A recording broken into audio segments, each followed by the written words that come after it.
அனைவருக்கும் வணக்கம். ஹைதராபாத்தில் இருக்கக்கூடிய கேபிஹெச்பி போலீஸ் ஸ்டேஷனுக்கு ஒரு ஆட்டோ வந்து நிற்குது. இந்த ஆட்டோவிலேருந்து ஆட்டோ டிரைவர் இறங்கி வேகமாக போலீஸ் ஸ்டேஷனுக்குள்ளே வராரு. வந்த நபர் போலீஸுக்கிட்ட சில விஷயங்களை சொல்கிறாரு. அதை கேட்ட போலீஸ் என்ன பண்ணுறாங்கன்னா, மொத்த டீமையும் கூட்டிகிட்டு ஒரு காரில் கிளம்பி போகிறாங்க. அந்த மாதிரி போகும்போது இந்த ஆட்டோ டிரைவரை வந்து கூடவே கூட்டிகிட்டு போகிறாங்க. அப்படி இந்த ஆட்டோ டிரைவர் வந்து போலீஸ்கிட்ட என்ன சொல்லியிருக்காரு அப்படின்னாக்க, சில நாட்களுக்கு முன்னாடி வந்துட்டு என்னோடய ஆட்டோவில் வந்து 3 பேர் வந்து சவாரி வந்தாங்க. அந்த மாதிரி வரும்போது ஒரு மூட்டை வந்து அவங்க வந்து பெரிய மூட்டையை வந்து கொண்டு வந்தாங்க. அந்த மூட்டையை வந்து ஒரு காட்டு பகுதியில் வந்துட்டு இறக்கி வச்சாங்க. அப்போ தான் நான் கேட்டேன், இந்த மூட்டையை வந்துட்டு பல இடங்களில் டிஸ்போஸ் பண்ணியிருக்கலாம், அதை விட்டுட்டு இந்த காட்டு பகுதியில் வந்து எதுக்கு இறக்கி வைக்கிறேன்னு கேட்டதுக்கு, அப்படி இந்த மூட்டையில் என்ன இருக்குது அப்படின்னு கேட்டதுக்கு அவங்க பதிலே பேசாமல் திரும்பவும் அந்த மூட்டையை வந்து ஆட்டோவில் ஏற்றிட்டாங்க. நீங்கள் என்ன பண்ணுறீங்கன்னா, திரும்ப கொண்டு வந்து எங்களை வீட்டில் விட்டுருங்கன்னு சொல்லிட்டு அந்த 3 பேருமே ரிட்டன் வந்து மூட்டையை கொண்டு வந்துட்டாங்க. அந்த மூட்டையில் என்ன இருக்குன்னு நான் கேட்டதுக்கு அவங்கள்ட்ட இருந்து ஒரு பதிலும் வரவே இல்லை. அவங்களெல்லாம் பார்க்கும்போது எனக்கு வந்து ரொம்ப சந்தேகமாக இருக்குது. 2 லேடிஸும் ஒரு ஜென்ஸ் இருந்தாங்கன்னு சொல்லி அவர் வந்து டீட்டெயிலாக சொல்லியிருக்காரு. ஸோ இதை கேட்ட போலீஸு அவர் எந்த இடத்துல வந்துட்டு அவர் வந்து பிக்கப் பண்ணாரோ அந்த இடத்துக்கு போகிறாங்க. போயிட்டு அந்த 3 பேரை வந்து போலீஸ் வந்து அரெஸ்ட் பண்ணி விசாரிக்கிறாங்க. அந்த மாதிரி விசாரிக்கும்போது பல விஷயங்கள் ஆக்சுவலாக போலீஸுக்கு வெளில வருது. அந்த 3 பேரில் ஒரு லேடி என்ன சொல்லியிருக்காங்கன்னா, இறந்தது வேறு யாரும் இல்லை, என்னோட கணவர் தான், நான் தான் வந்து அவரை தீர்த்து கட்டினேன்னு சொல்லி அவங்க தைரியமாக போலீஸ்கிட்ட சொல்லியிருக்காங்க. ஸோ நீங்கள் எதுக்கு இந்த மாதிரி பண்ணினீங்க, இவங்க மற்ற 2 பேர் யாருன்னு சொல்லி கேட்டிருக்காங்க. ஸோ எல்லா விஷயங்களும் போலீஸுக்கிட்ட வரிசையாக சொல்ல ஆரம்பிச்சிருக்காங்க. ஸோ இதை கேட்ட போலீஸுக்கு மிகப்பெரிய ஷாக்கான ஒரு விஷயம் என்ன அப்படின்னாக்க, ஒரு பொண்ணுக்கு கணவர் வந்து இந்த மாதிரி தீர்த்து கட்டுற அளவுக்கு மனநிலையெல்லாம் இருக்கான்னு சொல்லி போலீஸ்க்கே ஒரு பேரதிர்ச்சியான ஒரு சம்பவம் தான். அது மட்டும் இல்லாமல் கூட அந்த 2 நபர்கள் யாருன்னு சொல்லிட்டு டீட்டெயிலாக விசாரிக்கிறாங்க. அப்படி என்ன நடந்திருக்கு அப்படின்னாக்க, தெலுங்கானா மாநிலத்தில் ஜைலு அப்படின்ற ஒரு 45 வயசு நபர் இருக்கார். இவரோட மனைவி பேர் வந்து கவிதா. இவங்களுக்கு வந்து 29 வயசு ஆகுது. இவங்களுக்கு வந்து மேரேஜ் ஆகி 17 வயசில் ஒரு மகளும் 14 வயசில் ஒரு பையனும் இருக்காங்க. இவங்களோட மேரேஜ் லைஃப் ரொம்ப நல்லா தான் போய்கிட்டு இருந்திருக்கு. இவங்க வந்துட்டு கூலி வேலை தான் பார்த்துருக்காங்க. என்ன தான் கூலி வேலை பார்த்துட்டு இருந்தாலும் ஃபேமிலி வந்து ரொம்ப நல்லா பார்த்துட்டு வந்துட்டுருக்காங்க. இந்த ஜைலு வந்துட்டு தன்னோட பொண்ணுக்கு வந்துட்டு கல்யாண வயசு ஆகிடுச்சு அப்படிங்கிறதுனால மாப்பிள்ளை பார்க்க ஆரம்பிச்சிருக்காரு. ஸோ அந்த மாதிரி பார்க்கும்போது வெளியில் எல்லா பக்கமும் தேடிட்டு இருக்காரு. நல்ல பையனாக இருக்கணும், நல்லா சம்பாதிக்கிற பையனாக இருக்கணும்னு சொல்லிட்டு தேடிட்டு இருக்காரு. அப்படி தேடும்போது அவருக்கே ஒரு யோசனை வருது. என்ன அப்படின்னா, தன்னோட தங்கச்சி பையன் வந்துட்டு அவனும் வந்துட்டு மேரேஜ் ஆகாமல் தான் இருக்கான். ஸோ அந்த பையன் ரொம்ப ரொம்ப நல்ல கேரக்டராக இருக்கான். அவனுக்கே வந்துட்டு நம்ம பொண்ணை கல்யாணம் பண்ணி கொடுக்கலான்னு சொல்லி இவர் யோசனை பண்ணுறாரு. இந்த யோசனையை வந்துட்டு தன்னோட மனைவி கிட்ட போயிட்டு டிஸ்கஸ் பண்ணுறாரு. இந்த கல்யாணத்துக்கு இவங்க மனைவி கவிதா வந்து ஒத்துக்கவே இல்லை. ஏன் அப்படின்னாக்க, உங்கள் தங்கச்சி பையன் வந்து அந்தளவுக்கு வந்து சம்பாதிக்கல, அந்தளவுக்கு வந்து வருமானமும் கிடையாது, நம்ம பொண்ணு வந்து போகிற இடத்துல நல்லா இருக்கணும்னு சொல்லிட்டு இந்த கவிதா சொல்லியிருக்காங்க. ஸோ இவங்களுக்குள்ளே பார்த்தீங்கன்னா சின்ன சின்ன சண்டைகள் வர ஆரம்பிக்குது. ஒரு கட்டத்துக்கு மேலே கவிதா வந்து ஒத்துக்கிறாங்க கல்யாணத்துக்கு. ஒத்துக்கிட்டதுக்கப்புறம் கூடவே ஒரு விஷயம் சொல்லியிருக்காங்க. என்ன அப்படின்னாக்க, கல்யாணம் பண்ணுறது ஓகே, ஆனால் கல்யாணத்துக்கு நிறைய செலவாகும், நகையெல்லாம் போடணும், இதுக்கெல்லாம் பணத்துக்கு என்ன பண்ணுறதுன்னு சொல்லி கேட்குறாங்க.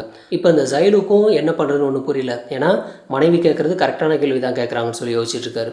இப்போ வந்து இந்த கவிதா வந்து ஒரு ஐடியா கொடுக்குறாங்க. என்ன அப்படின்னாக்க, ஹைதராபாத்தில் என்னோடய தங்கச்சியும் தங்கச்சி கணவர் வந்து அங்கே இருக்காங்க. அவங்க வந்துட்டு நல்ல வேலைக்கெலாம் போய் செட்டில் ஆகியிருக்காங்க. நாம் வந்துட்டு அவங்கள்ட்ட ஏன் ஹெல்ப் கேட்கக்கூடாது, நம்ம அவங்கள்ட்ட கேட்டு நம்மளும் வந்துட்டு ஹைதராபாத்தில் வேலைக்கு போகலான்னு சொல்லிட்டு ஒரு ஐடியா கொடுக்குறாங்க. இந்த கவிதாவோட தங்கச்சி கணவர் வந்துட்டு என்ன வேலை பார்க்குறாரு அப்படின்னாக்க, அங்கே இருக்கக்கூடிய ஒரு அப்பார்ட்மெண்ட்டில் வாட்ச்மேனாக வந்து வேலை பார்த்துட்ருக்காரு. இந்த கவிதா வந்துட்டு தன்னோட கணவரை கூட்டிகிட்டு டைரெக்டாக ஹைதராபாத்தில் இருக்கக்கூடிய தன்னோட தங்கச்சி வீட்டுக்கு கிளம்பி போகிறாங்க. போகிறதுக்கு முன்னாடி தன்னோட பையனையும் பொண்ணையும் தன்னோட மாமியார்கிட்டே ஒப்படைச்சிட்டு போகிறாங்க. நாங்கள் திரும்பி வர வரைக்கும் நல்லபடியாக பார்த்துக்குன்னு சொல்லிட்டு போகிறாங்க. இவங்க 2 பேரும் கிளம்பி நேராக போயிட்டு கவிதாவோட தங்கச்சி வீட்டுக்கு போகிறாங்க. அந்த பொண்ணோட பேர் ஜோதி. இப்போ அவங்க வீட்டுக்கு போனதுக்கப்புறம் அவங்க கணவர்கிட்ட எல்லா விஷயத்தையும் சொல்கிறாங்க. அவரோட பேர் வந்து மல்லேஷ். அந்த நபர் என்ன பண்ணுறாருனாக்க, உங்களுக்கு ஒரு நல்ல வேலை பார்த்து வச்சுருக்கேன்னு சொல்லி அவரை மாதிரியே பக்கத்து அப்பார்ட்மெண்ட்டில் ஒரு வேலை வாங்கி கொடுக்குறாரு, வாட்ச்மேன் வேலை. இப்போ என்ன பண்ணுறாருனா, இந்த ஜைலு வந்துட்டு தன்னோட பொண்ணோட எதிர்காலத்துக்காக அந்த வாட்ச்மேன் வேலைக்கு ஜாயின் பண்ணுறாரு. ஜைலு வந்துட்டு டெய்லியும் வந்து வேலைக்கு போயிட்டு ரிட்டன் சாயந்தரம் ஆனால் வீட்டுக்கு வந்துடுவார். இந்த மாதிரி வந்து லைஃப் போய்கிட்டே இருக்குது. எவ்வளோ நாள் அப்படின்னாக்க, 1 வாரம் போய்கிட்டு இருக்கு. இந்த 1 வாரத்துக்குள்ளே பார்த்தீங்கன்னா டெய்லி வந்து அவர் வந்து சரக்கு அடிக்க ஆரம்பிக்கிறாரு. இந்த மாதிரி சரக்கு அடிச்சுட்டு வர்றது, அதே சமயத்தில் இங்கே வீட்டுக்கு வந்தாலும் இங்கேயும் சரக்கு அடிக்க ஆரம்பிக்கிறாங்க. இந்த ஜைலுவும் ஜைலுவோட ஒய்ஃப் கவிதா 2 பேருமே பார்த்தீங்கன்னா இந்த ஜோதியோட வீட்டில் தான் தங்கியிருக்காங்க. ஸோ ஒரு ஃபேமிலியாக தான் 4 பேருமே இருக்கிறாங்க. ஏப்ரல் 18, 2025 அன்றைக்கி வழக்கம் போல் வந்துட்டு இந்த ஜைலு வந்துட்டு வேலைக்கு கிளம்பி போகிறாரு. போன நபர் வந்துட்டு ரிட்டன் வந்து நைட்டு வராரு.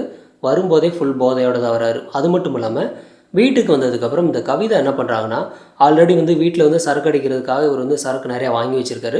அந்த சரக்கையும் எடுத்து கொடுக்குறாங்க. இன்றைக்கி என்ன வித்தியாசமாக வந்து மனைவி வந்துட்டு நமக்கு வந்து சரக்கு ஊற்றி கொடுக்குறாளேன்னு சொல்லி சந்தோஷத்தில் இவர் வந்து அளவுக்கு அதிகமாக குடிக்க ஆரம்பிக்கிறாரு. ரொம்ப ஓவராக போதையானதுக்கப்புறம் தன்னோட ரூமில் போயிட்டு தூங்க ஆரம்பிச்சிடுறாரு. தூங்கிக்கிட்டு இருக்கும்போது இந்த ஜைலுவோட மனைவி கவிதாவும் கவிதாவோட தங்கச்சி ஜோதி, ஜோதியோட கணவர் மல்லேஷ், இந்த 3 பேரும் என்ன பண்ணுறாங்கன்னா இந்த தூங்கிட்டு இருக்க நபரோட ரூமுக்கு போகிறாங்க. அங்கே போயிட்டு இந்த நபரை வந்து எப்படி தீர்த்து கட்டலான்னு சொல்லி ஒரு பிளான் பண்ணுறாங்க. அதாவது ஃபுல் போதையில் தூங்கிக்கிட்டு இருக்கக்கூடிய ஒரு நபரை இவங்க வந்து தீர்த்து கட்டுறதுக்கு பிளான் பண்ணுறாங்க. பிளான் பண்ணி இம்மீடியட்டாக என்ன பண்ணுறாங்கனாக்க ப்ளக்கில் ஒரு ஒயரை சொருவி இந்த தூங்கிட்டு இருக்க நபருக்கு வந்து கரண்ட் ஷாக் கொடுக்குறாங்க. ஸோ அந்த மாதிரி வந்து கரண்ட் ஷாக் கொடுக்கும்போது அந்த நபருக்கு எதுவுமே ஆகவே இல்லை. திரும்பவும் மறுபடியும் ட்ரை பண்ணுறாங்க. ட்ரை பண்ணியும் அவரோட உயிர் பிரியவே இல்லை. இப்போ என்ன பண்ணுறாங்கனாக்க அடுத்த கட்டமாக இவருக்கு வந்து என்ன பண்ணாலும் ஒன்றும் ஆக மாட்டேங்குதுன்னு சொல்லி ஒருத்தர் வந்து கையை பிடிச்சிக்கிறாங்க. அதாவது மல்லேஷ் வந்து கையை பிடிச்சிக்கிறாரு.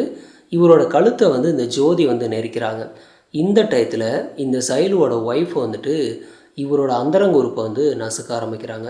ஸோ இந்த மாதிரி பண்ணும்போது ஒரு கட்டத்துக்கு மேலே இவர் வந்து அந்த இடத்துல இறந்துட்டாருன்னு சொல்லி கன்ஃபார்ம் ஆனதுக்கப்புறம் ஒரு பிளாஸ்டிக் கவர் வாங்கிட்டு வந்து இந்த டெட் பாடியை வந்து சுற்றுறாங்க. அதுக்கப்புறம் என்ன பண்ணுறாங்கனாக்க ஒரு சாக்கு எடுத்து மேலே வந்து சுற்றி கிட்டத்தட்ட ஒரு மூட்டை மாதிரி ரெடி பண்ணி வச்சிடுறாங்க. ரெடி பண்ணிவிட்டு அடுத்த நாள் காலையில் என்ன பண்ணுறாங்கன்னா ஒரு ஆட்டோவை கூப்பிட்றாங்க. ஆட்டோவை கூப்பிட்டு இந்த 3 பேரும் ஆட்டோவில் ஏறிட்டு ஒரு லக்கேஜ் எடுத்துகிட்டு போகிற மாதிரி இந்த மூட்டையை வந்து எடுத்துகிட்டு போகிறாங்க. இந்த மாதிரி போய்கிட்டே இருக்க ஆட்டோ இவங்க என்ன சொல்கிறாங்கன்னா ஜோகிப்பேட்டையில் இருக்கக்கூடிய ஒரு காட்டு பகுதியில் போயிட்டு ஆட்டோ வந்து நிறுத்த சொல்கிறாங்க. அந்த இடத்துல ஆள் நடமாட்டமே கிடையாது. இந்த இடத்துல என்ன பண்ணுறாங்கன்னா இந்த 3 பேரும் இந்த மூட்டையை வந்து இறக்கி வைக்கிறாங்க. இப்போ தான் ஆட்டோக்காருக்கு ஒரு டவுட் வருது. இந்த மூட்டை என்னன்னு சொல்லி அவருக்கு தெரியல. அப்படி இருக்கும்போது ஆள் நடமாட்டமே இல்லாத இந்த இடத்துல எதுக்கு இந்த மூட்டை இறக்கணும்னு சொல்லிட்டு அவருக்கு சந்தேகமாகுது. இப்போ என்ன பண்ணுறாருன்னா இந்த 3 பேரையும் பார்த்து இதில் என்ன இருக்குது மூட்டை, இதே எதுக்கு இங்கே கொண்டு வந்து இறக்கி வைக்கிறீங்கன்னு சொல்லி கேட்குறாரு. கேட்டது 3 பேருக்கும் வந்துட்டு ஃபேஸில் வந்து ரொம்ப பதட்டமாகுது. இப்போ எந்த ஒரு கேள்விக்கும் பதில் சொல்லாமல் திரும்ப மூட்டை எடுத்து ஆட்டோவில் ஏற்றிட்டாங்க. ஆட்டோவில் ஏற்றி நீங்கள் எங்களை எங்கே ஏற்றுனீங்களோ அங்கேயே கொண்டு வந்து விட்டுருங்கன்னு சொல்லிட்டு ரிட்டன் வீட்டுக்கு வந்துடுறாங்க. இப்போ ஆட்டோக்காரருக்கு ஒன்றுமே புரியல. ஏதாவது வந்து வேஸ்ட்டு பொருளாக இருந்தால் அங்கேயே வந்து ஒரு குப்பை தொட்டியில் தூக்கி போட்டிருக்கலாம். எதுக்காக இந்த மாதிரி காட்டு பகுதிக்கு வந்து ஆள் நடமாட்டமே இல்லாத இடத்துல வந்து ஒரு மூட்டையை இறக்கி வைக்கணும்? அதே சமயத்தில் நம்ம என்ன மூட்டைன்னு கேட்டதுக்கு பதிலும் பேசவே இல்லை. திரும்ப ரிட்டன் வந்து ஏற்றிட்டு வந்துட்டாங்களேன்னு சொல்லி ஆட்டோக்காருக்கு ரொம்ப ரொம்ப சந்தேகமாகுது. ஸோ எதுவுமே பேசாமல் ஆட்டோக்கார் என்ன பண்ணுறாருன்னா ரிட்டன் வந்து ட்ராப் பண்ணிவிட்டு டைரெக்டாக போலீஸ் ஸ்டேஷனில் போய் ஒரு கம்ப்ளைண்ட்டை கொடுக்குறாரு. இந்த ஆட்டோக்காரர் கொடுத்த கம்ப்ளைண்ட் வந்து இந்த கேபிஹெச்பி போலீஸ் ஸ்டேஷனில் வந்து கம்ப்ளைண்ட் வந்து எடுத்துக்கிறாங்க.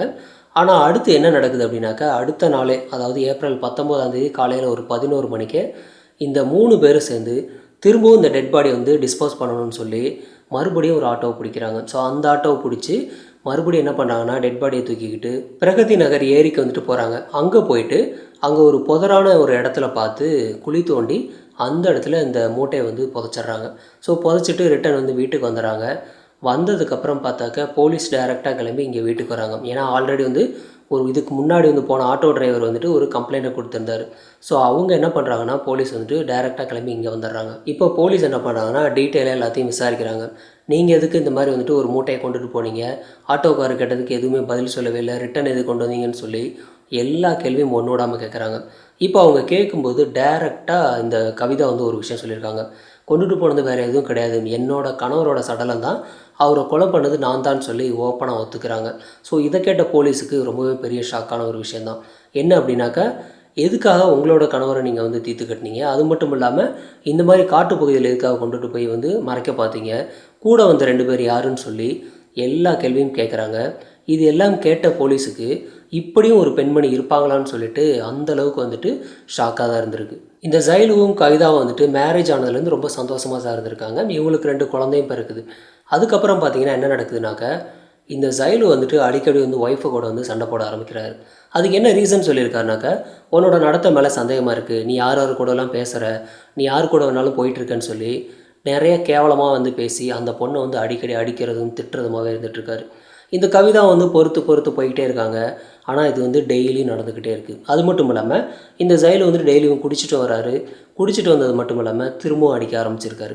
ஸோ இந்த மாதிரியே போய்கிட்டே இருக்கும்போது இந்த பொண்ணு ஒரு கட்டத்துக்கு மேலே பொறுத்துக்க முடியாமல் உன் கூட இனிமேல் வாழ முடியாதுன்னு சொல்லி அந்த வீட்டை விட்டே கிளம்பி போகிறாங்க. ஹைதராபாத்துக்கு கிளம்பி போகிறாங்க.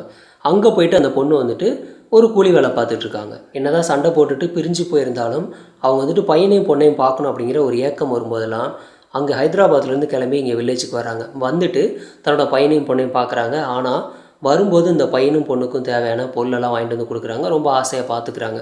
இந்த மாதிரி வந்து அடிக்கடி வந்து மாமியார் வீட்டுக்கு வந்துட்டு போகிறதுமாவே இருந்துகிட்ருக்காங்க. இப்போ இதை பார்த்துட்டு இருந்த இந்த ஃபேமிலியாக இருக்கட்டும், அதே சமயத்தில் இந்த வில்லேஜ் மக்கள் எல்லாருமே ஒரு நாள் இந்த பொண்ணை கூப்பிட்டு வச்சு பயங்கரமாக திட்டுறாங்க.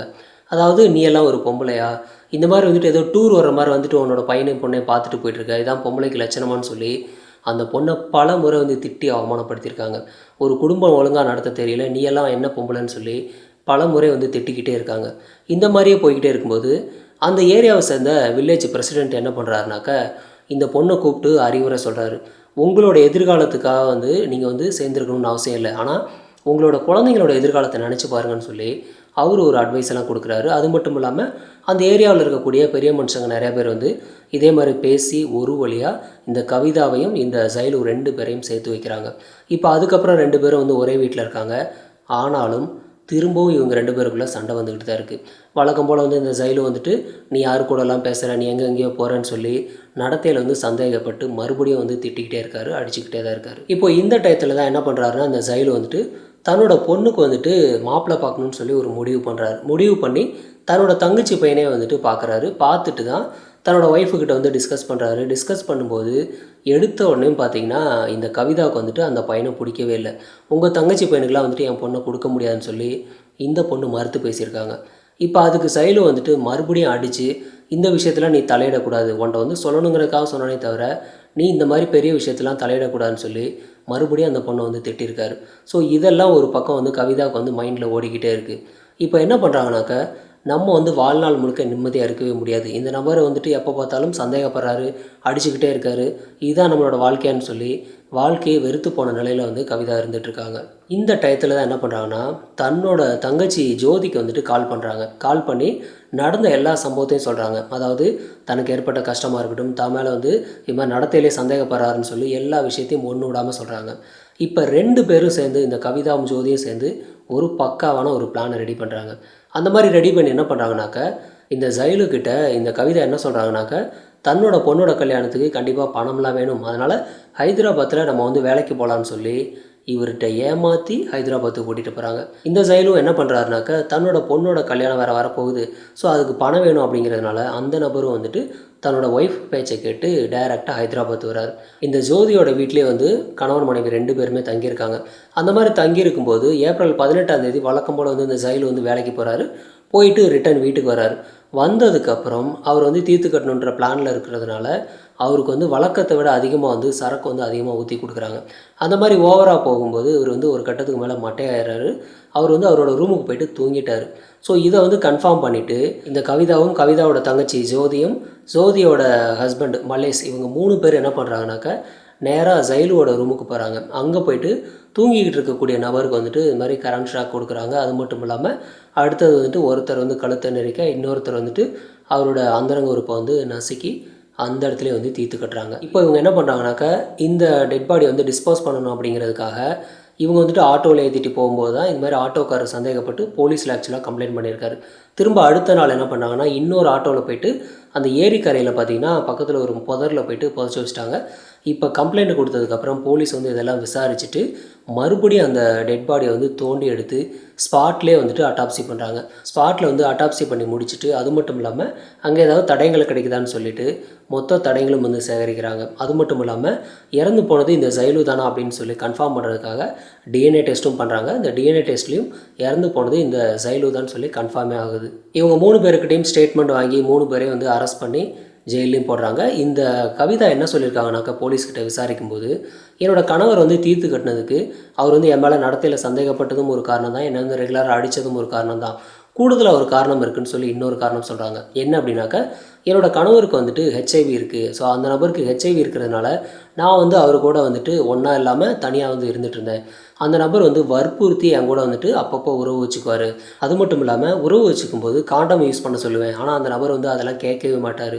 ஸோ அதனால தான் நான் வந்து உறவு வைக்கிறதே வந்து தவிர்த்துக்கிட்டு வந்தேன். இந்த மாதிரியான கொடுமையெல்லாம் வந்துட்டு தொடர்ந்து நடந்துக்கிட்டே இருக்கும் தான் நான் வந்து ஒரு கட்டத்துக்கு மேலே என்னோடய கணவர் வந்து தீர்த்து கட்டுற நிலைமைக்கு வந்தேன்னு சொல்லி இந்த கவிதா சொல்லியிருக்காங்க. இந்த கேஸ் வந்துட்டு இன்னும் கோர்ட்டில் வந்து நடந்துக்கிட்டு தான் இருக்குது. ஆனால் இந்த 3 பேருக்கும் பெயிலே தரவே இல்லை. இவங்க வந்து பெயிலுக்கு வந்து அப்பீல் பண்ணியும் பெயில் தரவே இல்லை. பெயில் கொடுக்காததுக்கு என்ன ரீசன் சொல்லியிருக்காங்கனாக்கா, சப்போஸ் பெயில் கொடுத்தா இந்த 3 பேர் வந்து ஏதாவது தடயங்களை வந்து அழிக்கிறதுக்கு வாய்ப்பு இருக்குதுன்னு சொல்லி கோர்ட்டில் சொல்லியிருக்காங்க. அது மட்டும் இல்லாமல் இவங்க வந்து லாஸ்ட்டாக போன அந்த ஆட்டோவும் பறிமுதல் பண்ணியிருக்காங்க.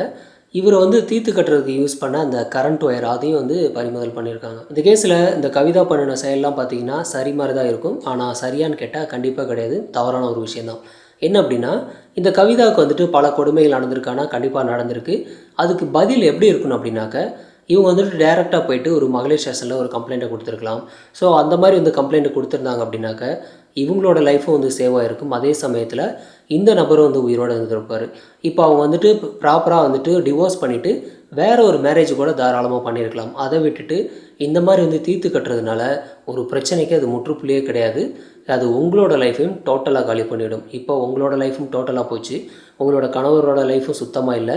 அதே சமயத்தில் உங்களோட குழந்தைங்க 2 குழந்தைகளோட எதிர்காலம் வந்து கேள்விக்குறியாக தான் இருக்குது. ஏன்னா அந்த குழந்தைங்களுக்கு அப்பாவும் இல்லை, இனிமேல் அம்மாவும் இருக்க போகிறதில்ல. அதனால் எந்த ஒரு பிரச்சனையாக இருந்தாலும் தாராளமாக போலீஸ் ஸ்டேஷன் போங்க. அதை விட்டுட்டு நீங்களாகவே இந்த பிரச்சனைக்கு வந்துட்டு முடிவு கட்டுறேன்னு சொல்லி இந்த மாதிரி தவறான முடிவுகள் எடுத்து உங்களோட லைஃப்பை அழிச்சிக்காதீங்க. இந்த கேஸில் இந்த கவிதா பண்ணின செயல் சரியா தவறா அப்படிங்கிறத பற்றி உங்களோட கருத்துக்களை கமெண்ட்டில் பதிவு பண்ணுங்கள். நன்றி.